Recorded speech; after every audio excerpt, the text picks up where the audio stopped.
Hi everyone, good to see you on my channel today. Today I will tell you a wonderful story. It is full of love and kindness. I hope you enjoy it and I wish you an enjoyable viewing experience. Thank you. Out of despair, a young widow took in a homeless man from the street, and when she became pregnant with triplets from a vagrant, he gave me a surprise that made everyone gasp. It was a gloomy November morning, with slush and snow and rain outside. The piercing wind was carrying away the last of the yellow leaves. The cemetery was gloomy and gray, with a dog howling from time to time in the distance. A young widow sat near her husband's grave and wept softly. "Hello, John. It's been a year since you've been gone. If you only knew how bad I feel without you, how I long for you. You've left me all alone in this world, and with debts. The debt collectors have been a pain in the ass. They want me to pay back the money, the loan you took. They threatened to take away our house for debts. I don't know how to go on living. If you were here right now, you could hold me, cuddle me. We could work something out together. You know, John, I still put your shirt next to me at night. It makes me feel better. Our house is cold and empty without you, and I feel so lonely and sad in it. Oh, what grief. Well, I'm going, darling. I'm freezing, and I have to get ready for work. Goodbye, my darling. I'll come and see you again at the weekend." Diana came home, kindled the fireplace, brewed strong tea, looked at the crackling logs, and remembered her whole life. Diana grew up in the countryside, in the most ordinary family. Her mother worked as a sales clerk in a village store, and her father as a longshoreman and security guard. They lived rather poorly, barely making ends meet. But despite this, they tried their best to clothe and pamper their daughter so that she would not be worse than others. Diana's schooling was average. She didn't take stars from the sky, but she was very sociable and charismatic. She loved to dance. Her favorite pastime was to play a fiery salsa or rumba on the computer and dance in front of the mirror, repeating after famous dancers. Her mother often scolded her for it. "Diana, you've been playing around again. Don't you have anything better to do? You'd better help water the garden or go and do your homework. Look at you, you're such a Volodchkova." But Diana just laughed. "Well, Mammy, I'm going now. You don't understand anything. Maybe it's my dream to become a famous dancer. Look how good I am doing." The mother unwittingly admired the beautiful daughter. Light, slender, flowing hair and brown eyes blazing like two embers. Diana was dancing the chow so dashingly, forgetting about everything in the world, that even her mother clapped. It was so mesmerizing. And I thought to myself, maybe she really should try it. What should she do in this village? To loiter as I do, carry heavy crates, or even go as a milkmaid. That's not much of a prospect for a young girl. In the end, she can always go back. As soon as graduation died down, Diana immediately rushed to the capital. She dreamed of dancing and entering a ballet school. Her parents blessed her, gave her their last savings, and admonished her on her way. "Watch out there, my daughter, study hard, keep your mouth shut, keep your money to yourself. Don't wag your tail too much. A groom will come along. Bring him here for a viewing, so that everything is honorable. Don't disgrace the family. That's it, you little berry. Good luck to you. Right every way to you, right every day. Call me." At first, upon her arrival in the capital, Diana was full of optimism and naive hopes. She thought that all her dreams would soon come true, because she was already here, and that meant that everything would work out. She dreamed of performing pirouettes and appearing on stage, but the realities of life in the capital quickly landed her. She managed to rent a house in the very suburbs, and then a modest room that looked more like a closet. When she went to ballet school, she was blown away by the competition and what they needed to have the parameters for admission. The girl did not have a single chance, since children are taught dance from an early preschool age. And what a naive girl. Diana did not get into the art institute either. Failing to get the points to the budget, and to pay to go, there was no money at all. Diana was literally drowning in the maelstrom of traffic and crowds of soulless, perpetually whizzing people. No one here cared about anyone. She wasn't used to that. The money her parents gave her was running out, and she had to look for a job right away. Diana was ashamed to return home with nothing, having squandered the family savings. And what would she do in the village? The neighbors would wipe their tongues that she was a good for nothing. A loser, she had no time to leave and came back without a straw. So she started calling around for openings. Although she was lucky almost immediately, she was hired as a waitress in a cafe. The girl did her best, smiling at the customers, running around like a mad woman without sitting down for 12 hours. And by nightfall, she was simply devastated with exhaustion. But the boss saw her eagerness to work, added her salary, and the tips were not bad. Her parents, knowing that their daughter did not go to school but found a good job, even breathed a sigh of relief. Now they were relaxed, knowing that Diana did not go hungry and lived well. But the girl still could not give up her dream, and once a week she managed to attend a ballroom dancing class she signed up for. It was her solace. It was enough to play music, and she forgot about all the sorrows, fatigue, and whirled to the rhythm of the dance. The instructor was delighted with her progress, praised her, and practiced with her the most difficult moments. The audience was very different, and everyone was welcome, from teenagers to senior citizens. And then one day they came to class one respectable, nice gentleman. The man was stocky, dressed tastefully, short haircut under a hedgehog. The instructor introduced him to all the regular participants. Let's meet John. He's a respected businessman. He owned several auto repair shops. So he's decided to take a break and learn how to dance. Diane, I don't think our distinguished guest could find a better partner than you. Your grace and grace are the envy of the world. All right, places, everyone. If you don't mind, I'll pair you up. Attention, music, let's go. And they began to waltz in a beautiful waltz. At first, John was bad at it. He kept stepping on Diana's feet and apologizing and looking like a clumsy bear. But she didn't complain, smiled, was patient, and taught him step by step, helping him to do the right steps. And soon the couple looked as good as anyone else. John fell in love with this slender beauty with brown eyes and a swan neck literally at once. He was captivated by her youth, fervor, and charisma. Looking at Diana, he wanted to smile and dance all the time without stopping. When class was over, he timidly asked, "Lovely young lady, you fascinate me. I always considered myself hopeless and thought I would never learn to dance. And I have an important event coming up. A meeting with business associates at a restaurant. I'm sure they'll be dancing. So I thought I'd get ready. So thank you very much. As a thank you, may I take you out to dinner tomorrow night at a Japanese restaurant? Have you tried the sushi and rolls?"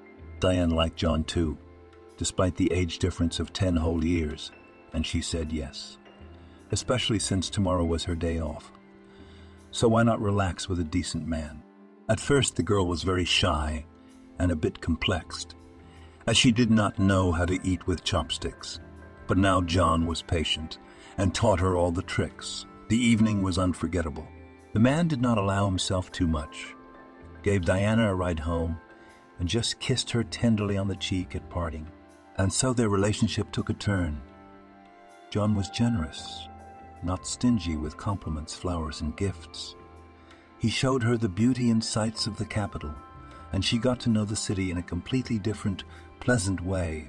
The businessman was very gentle, caring, called her a berry, and had long hinted at intimacy, and was even a little angry that Diana was still like an impregnable fortress. But the girl declared to him, "You see, John, I'm a country girl, and there are their own laws and customs. It's a lot of you in the capital, and the free and affordable relationship, but my father strictly ordered when I went away that if a groom appears first properly looking, matchmaking, and then the wedding." John laughed and kissed the bride on the cheek. "Oh, you're a real piece of work, aren't you? You're a joke. It's the Stone Age, isn't it? No one does that now. Well, if you are so relaxed, no problem. We'll go this weekend with my father-in-law and mother-in-law and mother-in-law. Law to get acquainted. I haven't been to the countryside for ages. At least I'll get a break from the hustle and bustle of the city. The parents welcomed the future son-in-law, laid a generous table, invited all the neighbors as appropriate. Uncle Jacob came with the accordion, so it was hearty and fun. My mother made a separate bed for the couple. Not yet husband and wife, but the young people couldn't sleep for a long time. Diane whispered to her fiancé, "Do you want me to show you where I like to hide in the hayloft as a child? It's so nice there. It smells like mowed hay." John nodded. It was something of an adventure for him. He was a native Muscovite and had never really vacationed in the countryside. The couple climbed quietly up the creaking stairs to the hayloft and fell with a run, holding hands in the smelling hay. They laughed and kissed and counted the stars. And then John became more and more insistent, and Diana could not resist. It was here, in the village, in their native home, that their first intimacy occurred. Early in the morning, with the first roosters, Diana jumped up like scolded and began to wake John. "How could it be? You are asleep. Come on, let's hurry up and get inside, though I'm sure my father is up and about and he'll guess what's going on." "Oh my goodness, it's a shame." John laughed and kissed Diana. "Diane, don't make me laugh. We are almost husband and wife, and you are always worried that your parents will scold you, as if you were 15 years old. It's better to kiss me. I felt so good with you, like in a fairy tale. I love you, my silly girl." The couple soon celebrated the wedding and family life flowed. John was a workaholic. He literally burned at work. Diane also worked a crazy schedule, so that the spouses did not spend much time together. Over the years, their passions cooled off, and they each had their own interests. John never talked to Diana about his business, thinking that the waitress knew nothing about it anyway. So why waste the air? Diana wanted a baby so badly she went to doctors.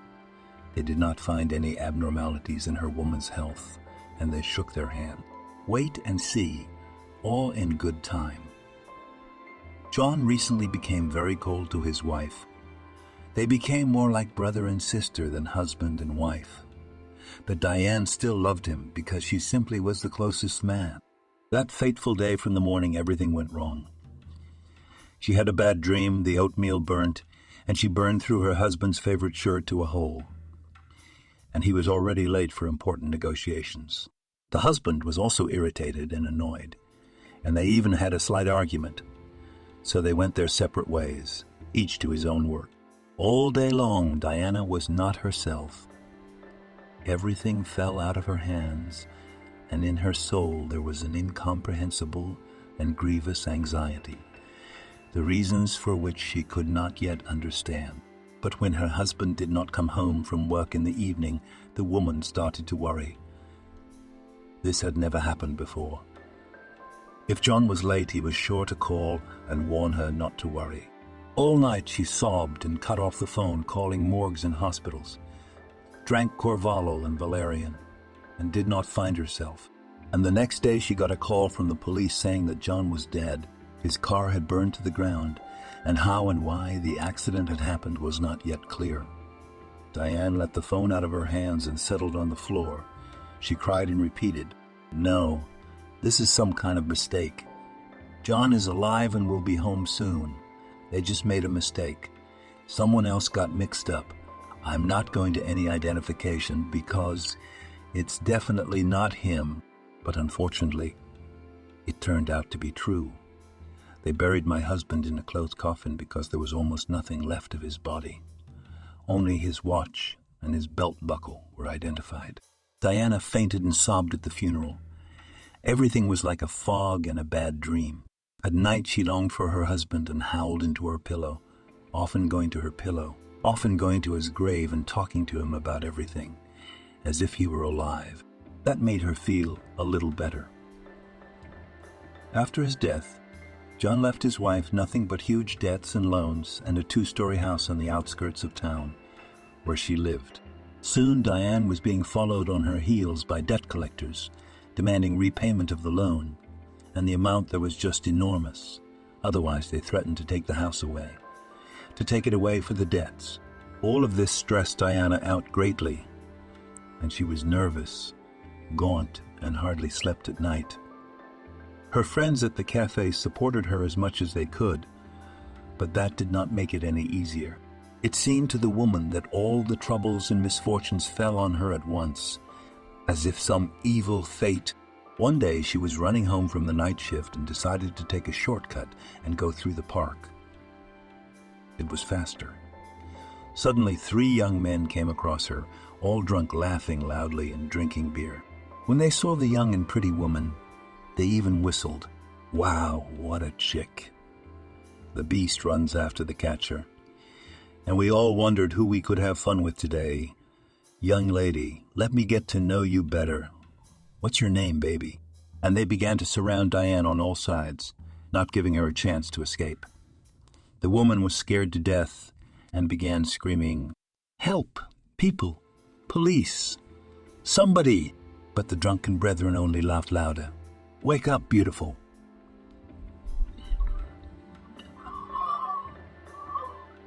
There's nobody here at this time of night. Come on. Let's have fun. Don't be stubborn, or I have to hurt you. And one of them slapped Diana in the face and shouted, "Do you understand? Or should I make it clearer? Shut your mouth and let's go to that bench over there and hurry up." Diana cried and begged the scoundrels, "Let go of me, please. I am a widow. My husband has died recently enough. Will you be human beings?" But they could not hear her.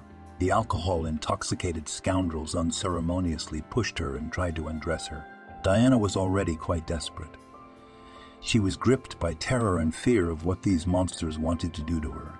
Suddenly, a homeless man crawled out of the child's arbor and ran resolutely toward them, shouting on the way, "Leave the woman alone. Let her go immediately. How can you not be ashamed?" The scoundrels immediately took their eyes off Diana and decided to beat up a random passerby. "What's your business, smart guy? Why are you sticking your nose in? You are passing by, so go. Otherwise we'll paint you so black, your mother won't recognize you." Fight ensued, and Diana watched in horror. Her savior was sturdily built and quickly kicked all 3 of them, though he got his own ass kicked too, blood coming out of his broken nose, and under his eye immediately appeared a terrible bruise. There was no telling how it would have ended, but a police siren howled in the distance. Diana screamed at the top of her lungs, "Help, people! Police! A man has been murdered." The villains were indeed frightened and quickly took off running. Only they could be seen. Her savior tried to get up and clean himself up, and a frightened Diane took wet wipes out of her purse, handed them to the tramp, and began to thank him. "God, thank you for standing up for me, not afraid. I was really desperate. How the earth carries such scoundrels. My name is Diana. I work in a cafe as a waitress. I was on my way back from my shift and decided to take a shortcut on my own head. I see you've been through a lot, huh? You know what? Why don't we go back to my place? I'll feed you supper, treat your wounds, spend the night." "What's there to be cold about?" The man answered timidly. "I'm Evan. Look, this is kind of embarrassing. You must have a family, a husband and kids, right? And then I would just barge in here in the middle of the night like a snowball." Diane sadly replied, "I don't have anyone. I buried my husband a year ago and didn't have time to have kids. So you do not disturb anyone. Come on, don't be shy." An hour later, Diane and Evan were gorging on eggs and sausage and drinking tea and candy. Then the woman sent the poor man to the shower, treated his abrasions, and made a bed in the next room. Evan looked at her appreciatively. "Thank you, Diane, for the warmth and hearth and home. I can't remember when I lived like this anymore. And I used to have everything too, and then... Good night." The hostess got up early in the morning, quietly went into the kitchen, and made pancakes. She wanted to please her guest, and she thought to herself, how nice it is when you are not alone in the house. It's quiet and safe, and there's someone to talk to. Evan woke up and walked timidly into the kitchen. Diana looked at him and didn't even recognize him. He didn't look like a tramp at all now, fresh, well rested, with clean clothes, an ordinary, pleasant man, and well built with a slant to his shoulders. But his eye was swollen and puffy after yesterday's fight. The man smiled. "Good morning, Diana." "Mom, what smells?" "I haven't had homemade pancakes with sour cream in years." The woman invited her guest in. "Sit down, Evan. Help yourself. I'll put the kettle on. How did you sleep at the new place?" Evan smiled happily. "Slept like a dream." "Thank you again."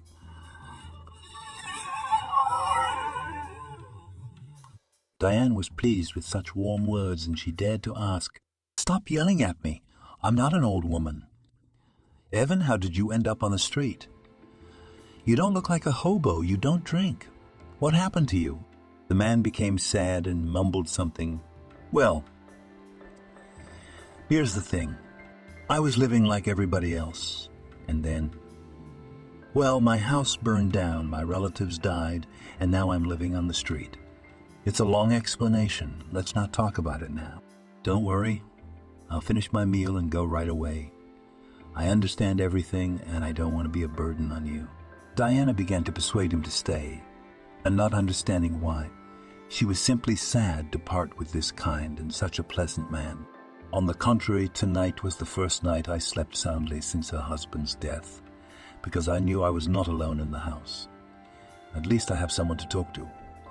Stay if you want, stay a little longer. It would be more fun for me." Evan hesitated, and I could tell he was uncomfortable. "Well, it's awkward, I guess.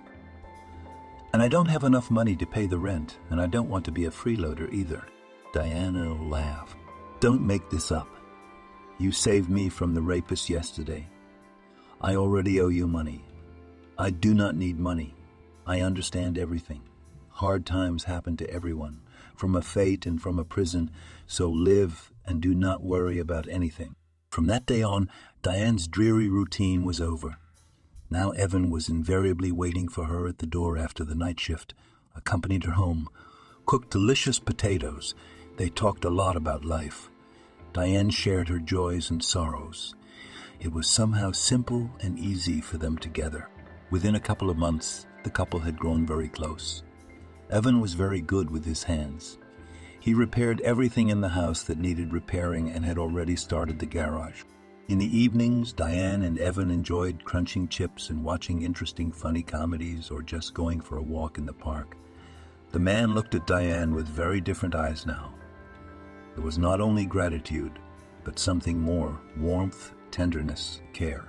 And Diana, who had not seen man's affection and attention for so long after her husband's death, unnoticeably clung to her lodger. She wanted him to hold her, to kiss her. One night she had a nightmare.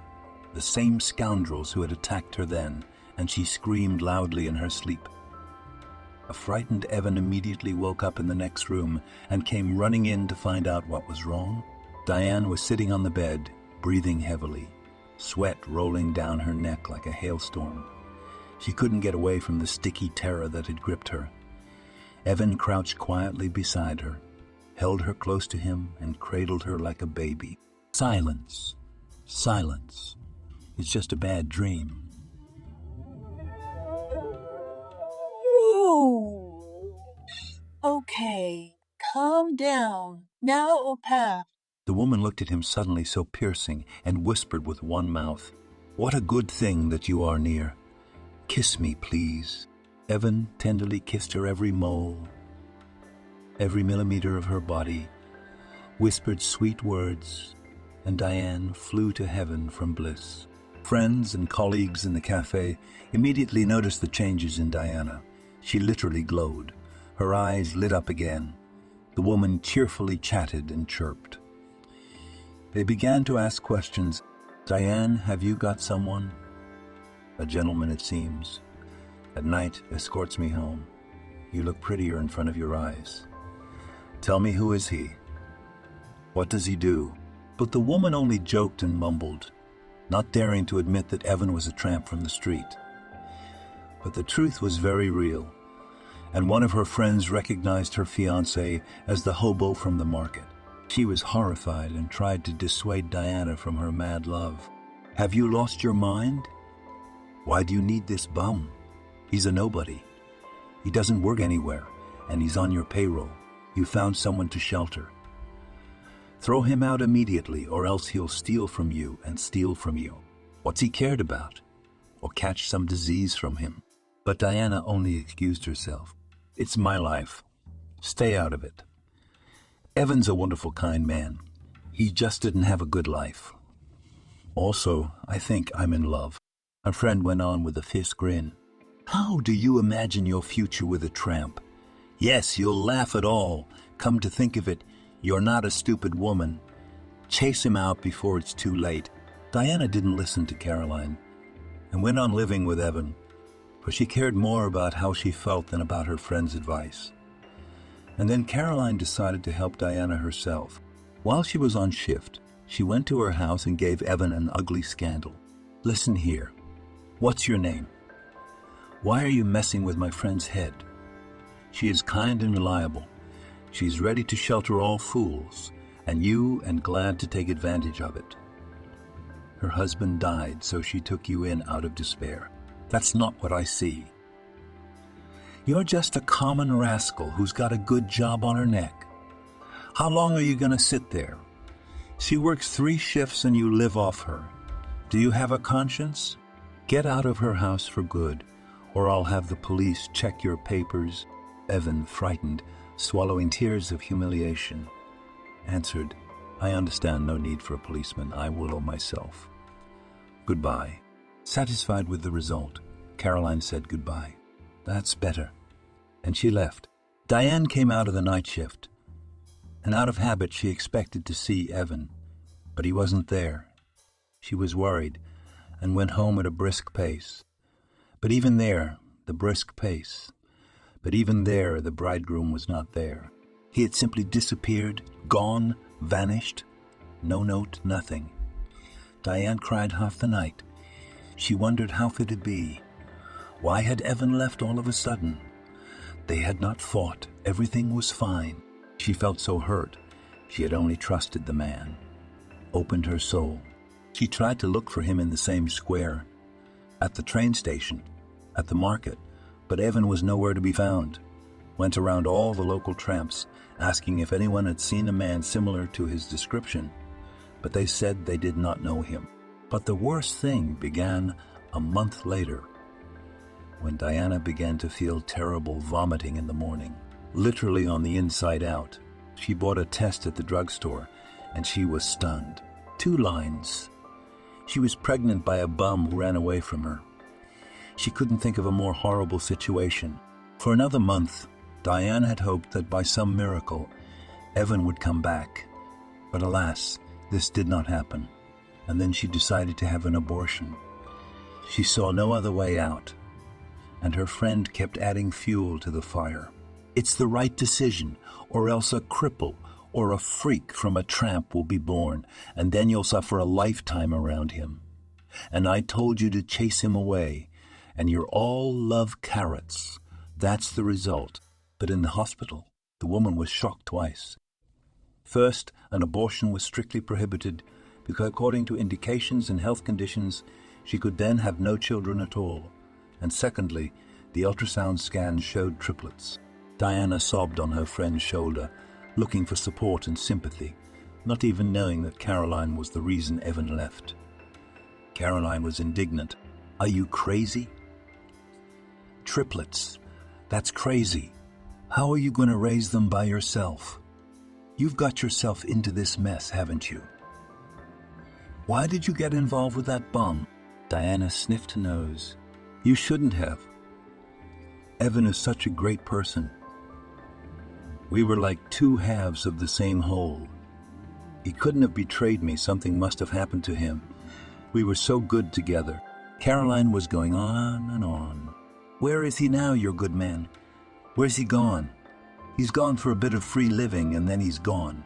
Diane just waved her hand and wandered home. She was so bored she did not know what to do and how to live, and she was at a loss. A week later, her parents began to call her. It turned out that Caroline had called them and told them all about Evan and the pregnancy, with triplets. This was something Diane didn't expect from her best friend. Her father yelled into the phone, "Come home immediately. Have you done something wrong? We will decide what to do. When are you going to start thinking with your head? It's not a child for a long time." Diana was crying. She was bitter and hurt because she had fallen in love with Evan for real, and he did this to her. He left, and that was it. Not a word, not a note.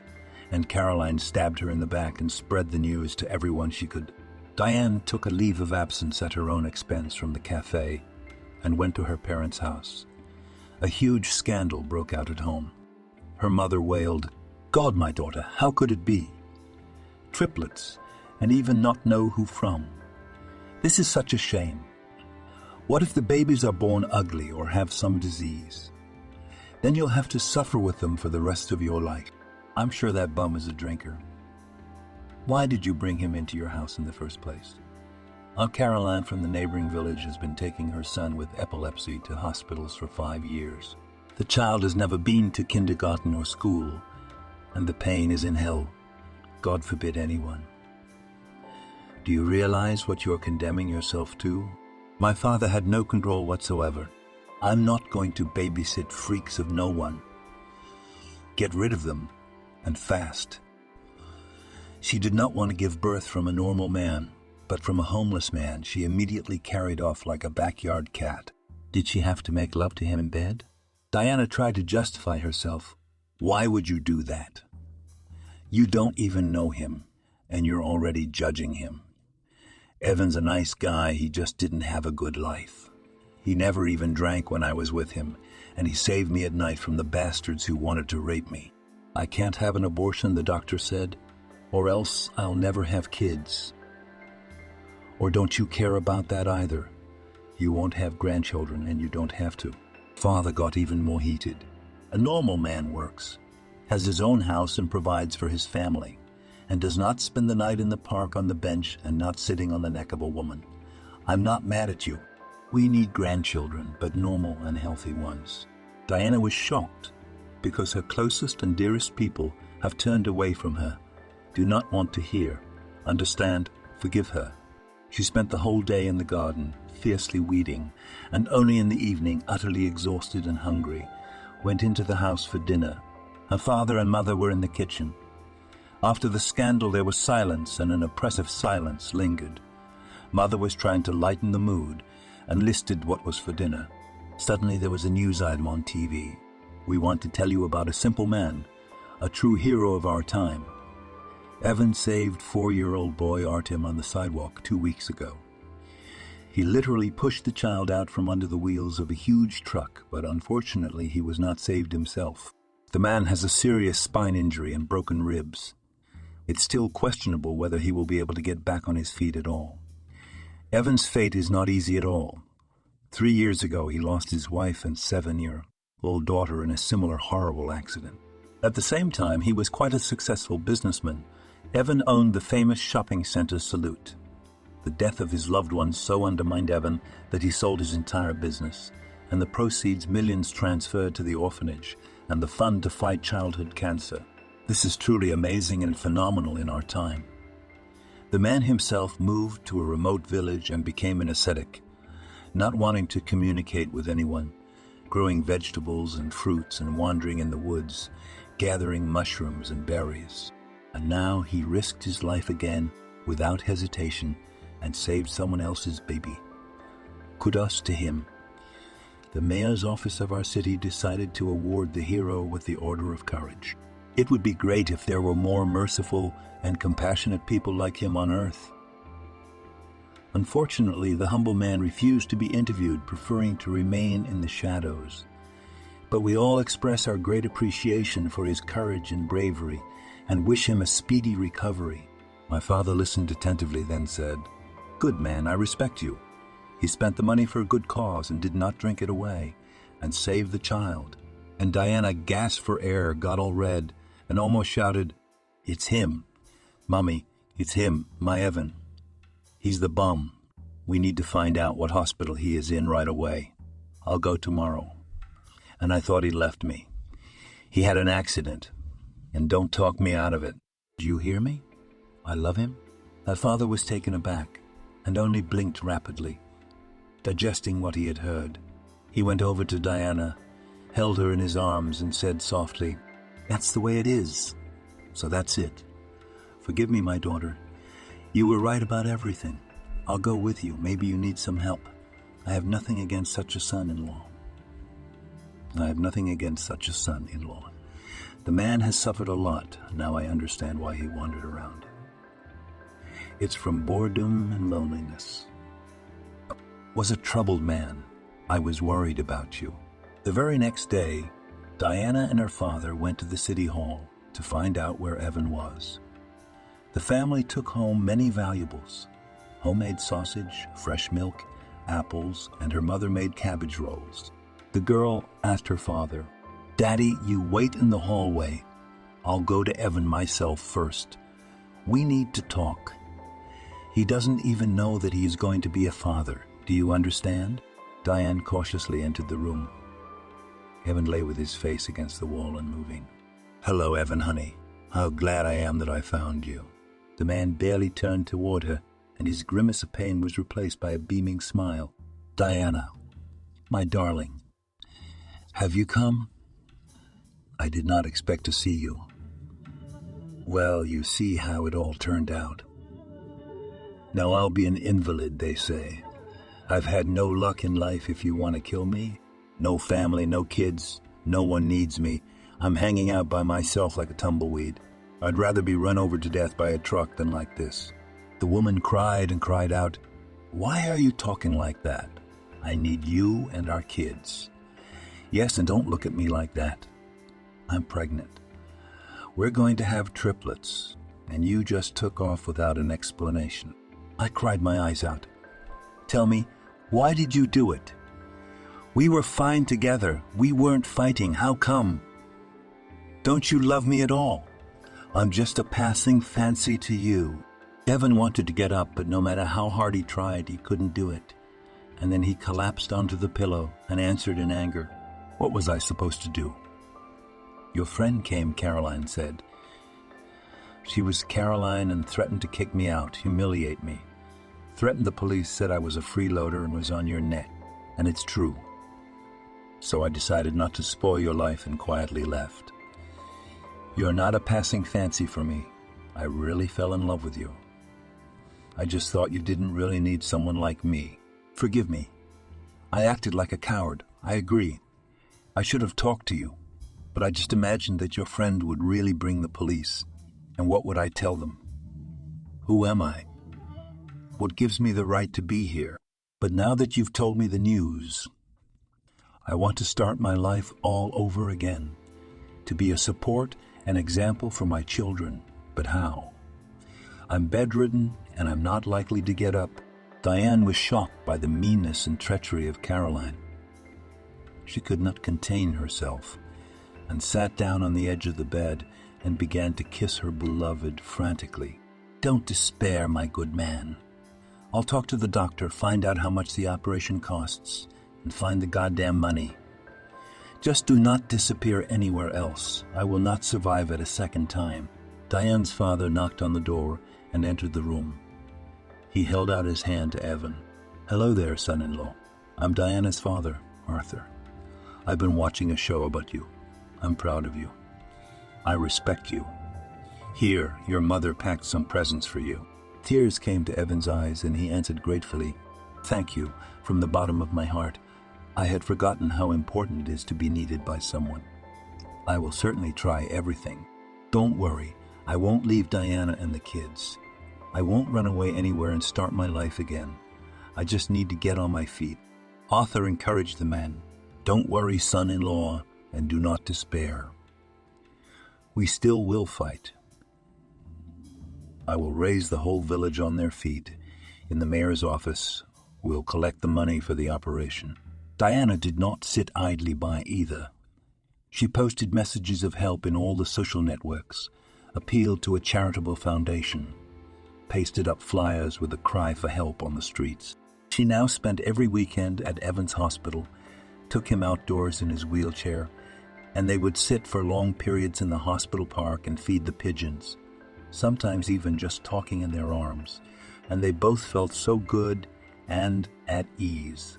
But after 3 weeks, Evan's condition began to rapidly deteriorate. The infernal pains in his back prevented him from even moving. His fever rose, and he was urgently transferred to the intensive care unit. The doctor gave Diane a frightening reprimand. Unfortunately, the situation is critical. In addition to the vertebrae, the kidneys were affected, and they failed. We are doing all we can, but you should hurry up with the surgery. It is counting in days. Diane cried and could not find place. Went to all friends. Collecting went slowly. Where to find the damn money, she just had no idea. If she was even denied a loan at all, the banks. One day, 2 middle-aged men in overalls knocked on her door. They introduced themselves as gasmen and even showed her their ID card and the documents they had sent her from the gas company for a routine check of the gas equipment. They wanted to check the boilers and the system. The whole district is being checked now. There are more and more cases of explosions. Let us in. We'll inspect everything. It's for your own safety, and it's completely free of charge. Diane was so immersed in her own thoughts that she let them in without talking and continued her correspondence with the charity. The gas workers were fiddling with the gas boiler in the kitchen and said that the pump was clogged and the gas valve was malfunctioning. There was a danger of leakage and it was necessary to fix it. While the partner tinkered with the boiler, the second, along with our heroine, went down to the basement floor to make sure the integrity of the gas pipeline. There everything was fine. But when the lady of the house walked by her late husband's study, she saw the door ajar and a handle smeared with soot. Immediately, as if a toggle switch clicked in her head. Stop. What do the gasmen want here? This is all very suspicious, and they do not look like gasmen. Their overalls are too clean. Their hands are pockmarked.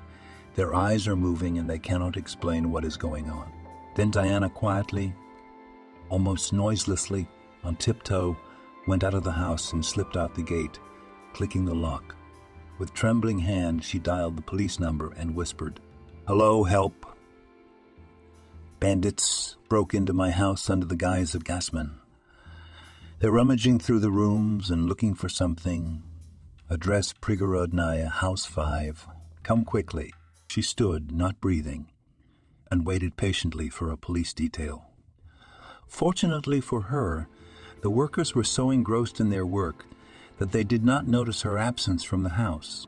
When the police burst in unexpectedly, the pseudo-gas workers were just trying to use a crowbar to remove the drywall from the wall and pull out a secret safe, of which Diana had no idea existed. Their documents turned out to be fake, and the intruders were taken to the precinct. There, at the interrogation, and found out everything. It turns out that the couple were John's associates, and it was they who had talked him into taking a huge loan for the expansion and development of the business.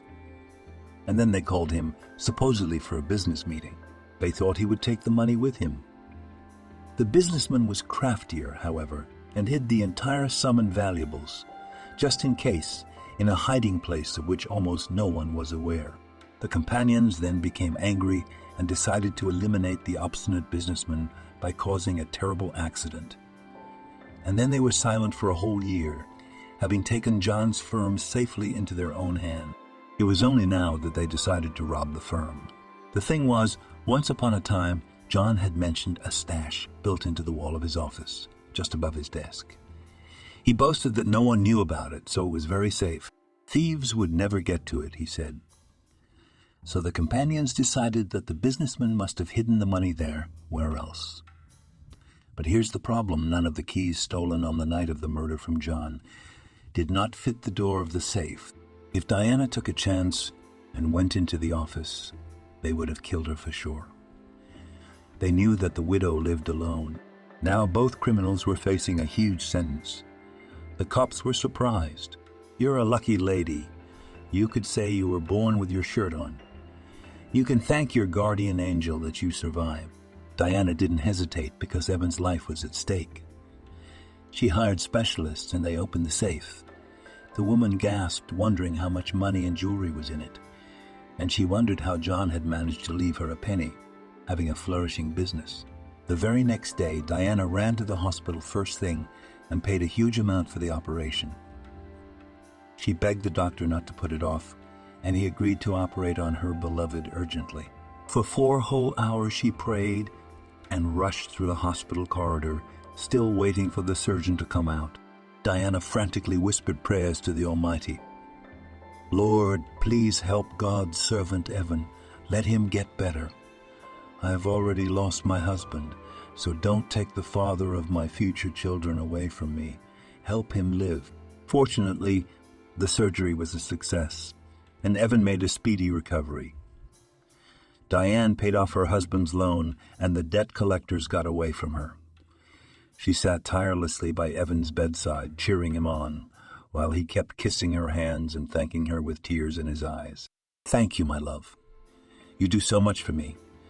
Don't doubt, as soon as I get back on my feet, I'll get right down to business and build a new business. I already have an idea. Why don't we open a cafe together? You're not the first year as a waitress. A lot of interaction with customers. And surely you know what they would like to have on the menu and what they are annoyed. You'll be my creative director. I want to be the best for you. You're my muse, my light in the window, my incentive to live and create. Evan tried his best, did unbearably painful exercises, and within a month he was walking confidently with a cane. He managed to open his own small cafe, having bought it from a negligent owner for pennies, and then the whole chain. Diana actively helped him, was always there for him, unlike the late John, who did not consider it necessary to devote his wife to his business. Evan, on the contrary, consulted and solved all problems with Diana. It turned out that she had a lot of fresh and creative ideas. It was she who came up with the idea to decorate in the style of a club with a small stage, a dance floor, and always live music. On the walls hung photos of famous ballerinas, dancers, and musicians. Records, dim light and dark colors created a special romantic atmosphere which disposes to relaxation and frankness. It was so unusual that customers went to them with pleasure, because many people come not only to eat delicious food, but also to rest their souls. Diane was no longer working as a waitress. She was Evan's right hand. The couple modestly signed and became a full-fledged family. Pregnancy was not easy. Her belly seemed to be bigger than herself, and she could barely walk around the house in the last months of her pregnancy. And then she was put on preservation for fear of premature birth. Now Evan was running to his beloved every day, feeding her fruit and fish, and Diana adored her. The man was terribly worried. He could not even think that something would happen to his beloved. Thank God, everything turned out well, and John, Elizabeth, and Mark were born on time. Diana was very superstitious and did not buy anything in advance, and now Evan ran like crazy to baby stores and bought everything he needed for the baby stores and bought everything he needed for the babies. After discharge from the hospital, a completely different life began for the newlyweds, and there was no time to be bored. Diana was exhausted, unable to cope with 3 infants by herself.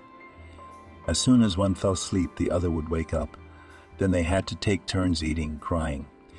It was a problem to go for a walk, so it was decided to ask Diana's mother for help, and she and her father moved temporarily out of the village to live with them. The woman didn't even want to hear about a nanny. She couldn't trust her cubs to a stranger. It became easier to cope with the little ones with 4 hands. Grandma did not yearn for her grandchildren. She constantly kissed their ruddy cheeks and just melted. Evan's business was booming. He was back on the crest of success, and he tried to make sure his large and close-knit family didn't need anything. Diane also never forgot her late husband. She visited his grave and thanked him mentally every time. Thank you, John, for taking care of me and leaving money in the stash. You just didn't have time to tell me about it because those bastards killed you sneakily. But I believe it was your blessing from heaven that I found it. So you are happy for me and support me in everything. May you rest in peace and may the earth go with you." Diana had forgotten all about her unkind friend Caroline, though at first she had been very angry with her and wanted to tell her everything. But now the happy mother of 3 children changed her mind to talk to her. What's the use? If a person is so duplicitous and mean, he will never change, and Diana simply excluded her from her life. But as usual, fate itself has taught Carolina a harsh lesson. She was abandoned by a wealthy suitor, although the wedding was on the nose and Carolina, on a nervous breakdown, lost her child. Not only that, the house she lived in burned to the ground, the old wiring shorted out. And in an instant, Caroline, too, found herself a homeless stray, unwanted, and thrown out on the street. She had no idea how frightening that was. All of her friends immediately turned their back on her, trying to avoid her because nowadays nobody cares about other people's problems. Caroline had to turn to Diana for help. She had no other choice.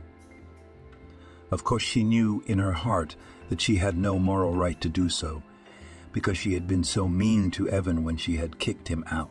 And now she watched the couple growing their successful business together, watching a happy Diana walk in the park with her triplets, and Caroline envied her, not understanding how this street urchin had become a successful businessman. How could Diana see him as a businessman? Lucky girl. An ex-girlfriend called at Diana's mansion. The whole family was about to go with the children to the children's clinic. Diane opened the door holding Mark in her arms, while Evan got Elizabeth and Jonah into their baby seats. Caroline, with her eyes downcast, began a conversation. "Hi, Diane. It's been ages. I'm sorry to hear that, but I've had a terrible accident. My house burned down, Vadim left me. I had a miscarriage." "Oh, can't you help me in any way? You and your husband have a business. Maybe you could hire me, or borrow money to fix my room. I had to quit my job at the cafe. You wouldn't leave your friend in the lurch, would you? We've been friends for a long time." Diane was taken aback by the incident and asked again, "Hello, Caroline. You say you're a friend. We've been friends for a long time, haven't we? Why did you betray me like that, my friend? Why did you stab me in the back? Why did you kick Evan out? Why did you tell my parents everything? What right did you have to do that? You were the only one I trusted, the only one I thought would support me and help me." Caroline's eyes began to glaze over, and she began to babble. "What now? Rake up the past. I wanted to do better. I thought, why do you need this bum?" Evan, who unintentionally heard the whole conversation, sat the kids down, came to the gate, took out his wallet, and handed Caroline a weighty bundle of bills with the words, "Frankly, you don't deserve to be helped, especially after the way you treated me the other day. You treated me like a dog. Humiliated me for nothing, insulted me. How does it feel to be in my shoes now? Doesn't everyone welcome you? But we're not you, Diana and I are different. So here's your money. Here's enough for repairs. If you don't want to get rich, you don't have to pay it back. But remember, you will never set foot in our house or in our life again. Is that clear, friend? Sorry, we're in a hurry. Bye, bye." And Evan started to put Mark in the car. Caroline almost cried. She whispered, "Thank you, and please forgive me. You are the only people who have responded to my problem." On the way, Diana decided to ask her husband, "Why did you decide to help Caroline, my love? She had treated you like that, hadn't she? Even I was torn by contradictory feelings like a friend, and she did a bad thing. But also pity her on the other hand. You know, I'm proud of what you did. But tell me why." Evan sighed and answered, "We're all not perfect. A person can't be only good or only bad. We all have a little bit of everything in us.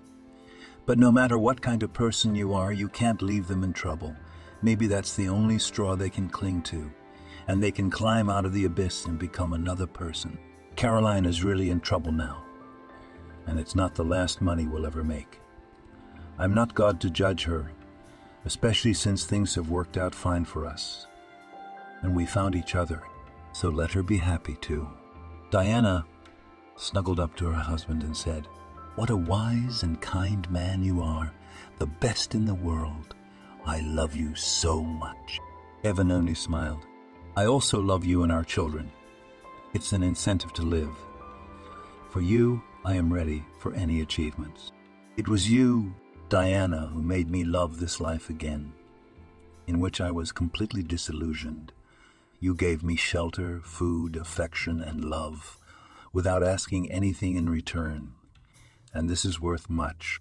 On the way back, the newlyweds didn't go home at all. Evan took a long detour through the streets and then drove up to some office building. Diane asked in astonishment, "Where have we arrived? I don't understand you. Do you have business to run here?" Evan smiled enigmatically and answered, "Wait for me here. I won't be long." Her husband was gone for 20 minutes. Diane was getting nervous, and Elizabeth and John were growing fretful. It was time to feed them. Her husband got in the car and solemnly handed his wife some paper.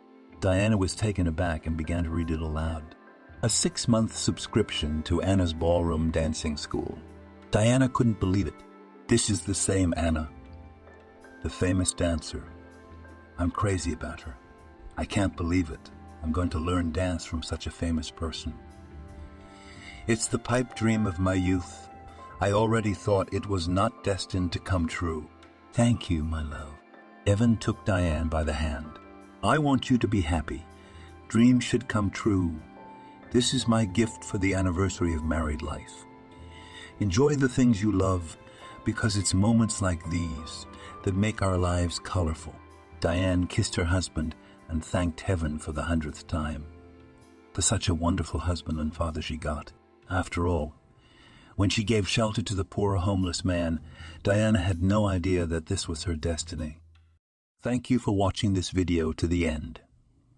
Subscribe to the channel. Like it, write comments if you like the story, and see you on the channel.